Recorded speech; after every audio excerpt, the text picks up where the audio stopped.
Pemirsa, sejumlah hal menarik terjadi selama pembacaan keputusan Majelis Hakim Mahkamah Konstitusi. Mulai dari penegasan MK bukanlah keranjang sampah masalah pemilu, hingga tak ada bukti kuat soal dugaan penyalahgunaan kekuasaan atau abuse of power yang dilakukan oleh Presiden Joko Widodo dalam pendaftaran Cawapres Gibran Rakabuming Raka.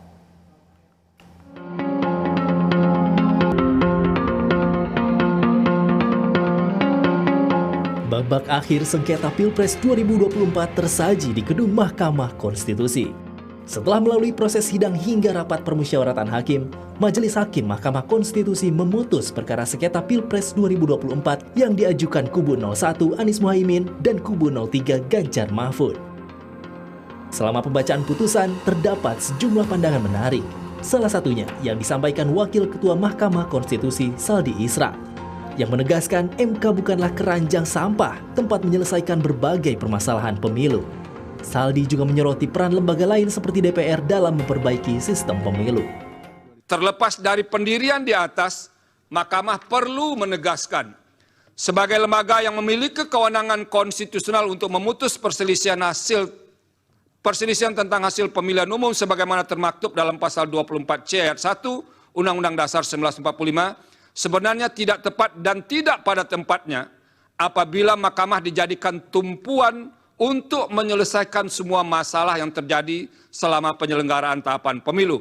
Apabila tetap diposisikan untuk menilai hal-hal lain, sama saja dengan menempatkan mahkamah sebagai keranjang sampah untuk menyelesaikan semua masalah yang berkaitan dengan pemilu di Indonesia. Presiden dan calon wakil presiden yang berusia Hakim Mahkamah Konstitusi menyatakan tak ada bukti kuat soal dugaan penyalahgunaan kekuasaan atau abuse of power yang dilakukan Presiden Joko Widodo dalam pendaftaran Cawapres Gibran Rakabuming Raka.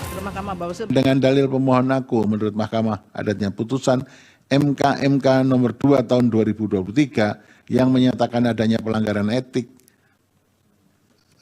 berat etik dalam pengambilan putusan Mahkamah Konstitusi nomor 90 tidak serta-merta dapat menjadi bukti yang cukup untuk meyakinkan Mahkamah bahwa telah terjadi tindakan nepotisme yang melahirkan abuse of power Presiden dalam perubahan syarat pasangan calon tersebut.